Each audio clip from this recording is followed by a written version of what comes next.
रूस की तरफ से खबर आ रही है कि रूस बनाने जा रहा है दूसरा तैरता परमाणु प्लांट।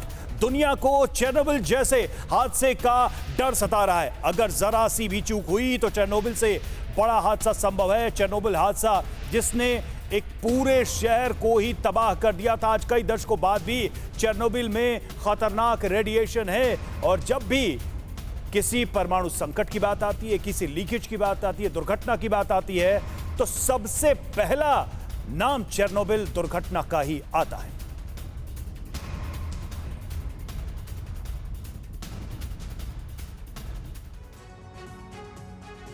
और आइए अब समझते हैं कि रूस की फ्लोटिंग परमाणु प्लांट का पूरी योजना क्या है और यह क्यों खतरनाक साबित हो सकता है। इतना ताकतवर देश बर्फ पर तैरता हुआ अब परमाणु प्लांट बनाने जा रहा है। फ्लोटिंग परमाणु प्लांट से निकलने वाले रेडियो एक्टिव कचरे से दुर्घटना की आशंका बहुत ज्यादा होती है। यह तैरता प्लांट तूफान में फंस सकता है और हादसे का भी शिकार हो सकता है। ऐसे में बहुत खतरनाक होगा इस तरह का फैसला। रूस के इस नए तैरते न्यूक्लियर प्लांट को बनाने में चाइना उसकी मदद करेगा। एक तरफ चाइना के वॉरफ्रंट्स खुले हुए हैं और रशिया के साथ अपनी दोस्ती भी वो निभाता हुआ नजर आ रहा है। चीनी कंपनी जहाज बनाएगी जो कि 2023 तक इसका काम पूरा हो जाएगा और 2023 तक समंदर में ये तैरता हुआ नजर आएगा। इसके बाद उस पर रिएक्टर लगाने के लिए रूस इस जहाज को ले जाया जाएगा, यानी चीन में बनेगा ये जहाज, रशिया ले जाया जाएगा। और रूस की योजना इसी तरह के 3 और power plant, nuclear power plant बनाने की योजना है। रूस ने इसे दूर दराज के इलाकों में बिजली पहुंचाने के लिए बनाया है, लेकिन कहा जरूर जा रहा है कि बिजली के लिए, लेकिन अगर युद्ध की स्थिति आती है तो फिर इसका इस्तेमाल भी हो सकता है। विंग कमांडर अशोक सहाय सर है। अशोक सर, मैं इस बात को समझना चाहता हूं कि एक तरफ दुनिया जिस तरफ बढ़ रही है, रशिया और यूक्रेन में युद्ध हो रहा है, उसमें इस तरह के परमाणु रिएक्टर या फिर इस तरह का जो फैसला है उसको कैसे देखा जाए, ये उन मुल्कों के लिए कितना खतरनाक है और खासकर उनसे लगने वाले मुल्कों के लिए कितने ज्यादा चिंता की बात है। और क्या रशिया अगर इस तरह से एक्शन लेने की कोशिश कर रहा है, चाइना उसकी मदद कर रहा है, तो आखिरकार रशिया को रोकेगा कौन? क्योंकि इसमें खतरा बहुत ज्यादा है, मुश्किलें बहुत ज्यादा है। छोटा सा सुधार कर दूं, मैं विंग कमांडर आलोक सहाय हूं जी। ये पूरी तैयारी हो रही है आर्कटिक जोन के जो आइस वाले एरिया हैं उनको कंट्रोल करने के लिए। उसको कंट्रोल करने के लिए तरह तरह के संयंत्र बन रहे हैं। अब न्यूक्लियर प्लांट से तैरता जहाज पे न्यूक्लियर प्लांट बनाया जा रहा है।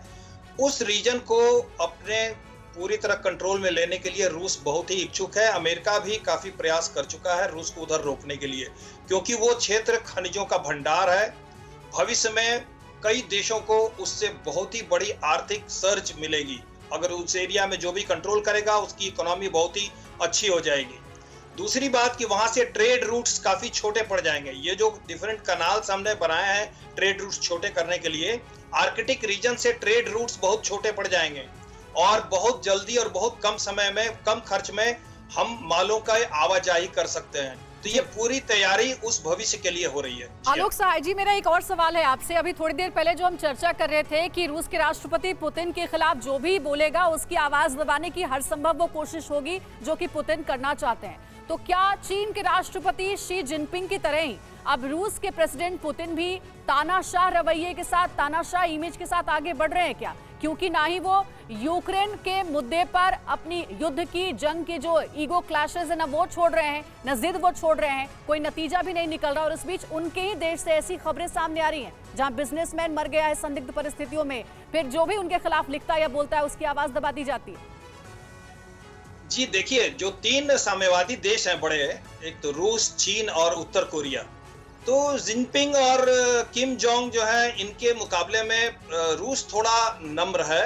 उतना कठोर साम्यवादी शासन वहां नहीं है, फिर भी साम्यवादी शासन है और वहां पर आपके विरोध को स्वीकार नहीं किया जाता है, जल्दी स्वीकार नहीं करते हैं वो लोग। तो पुतिन भी अब धीरे धीरे जो रूस से खबरें आ रही हैं, आप देखिए, मुझे तो लगता है कि काफी कुछ पक रहा है रूस के अंदर। अभी देखिए, जो मोदी के पुतिन के जो सबसे नजदीकी थे, उनकी बेटी दरिया दुगिना की हत्या हुई, कार बॉम्ब से उसको उड़ाया गया। और जिस तरह की वो उस जो उसका प्लानिंग किया गया था, वो छोटे स्तर पर नहीं किया जा सकता है जी। तो। और उसकी मौत के बाद अब देखिए जो पुतिन के जो विरोधी हैं उनकी मौत होती है, तो ये सब दर्शाता है कि वहां पर रूस के अंदर में पुतिन का विरोध और बिल्कुल, पुतिन और के फेवर में कई खेमे बनते जा जो रहे हैं और खबरें आ लड़ाइयां रही हैं तेज हो सर, रही हैं। जो खबरें आ रही हैं छन कर आ रही हैं मीडिया रिपोर्ट्स के थ्रू, ऐसा लग रहा है कि ऐसी खबरों को रोकने की भी कोशिश की जा रही है, रूस की तरफ से फिल्टर करने की भी कोशिश की जा रही है, ताकि दुनिया को यह ना पता चले कि आखिर मॉस्को में, क्रेमलिन में क्या पक रहा है।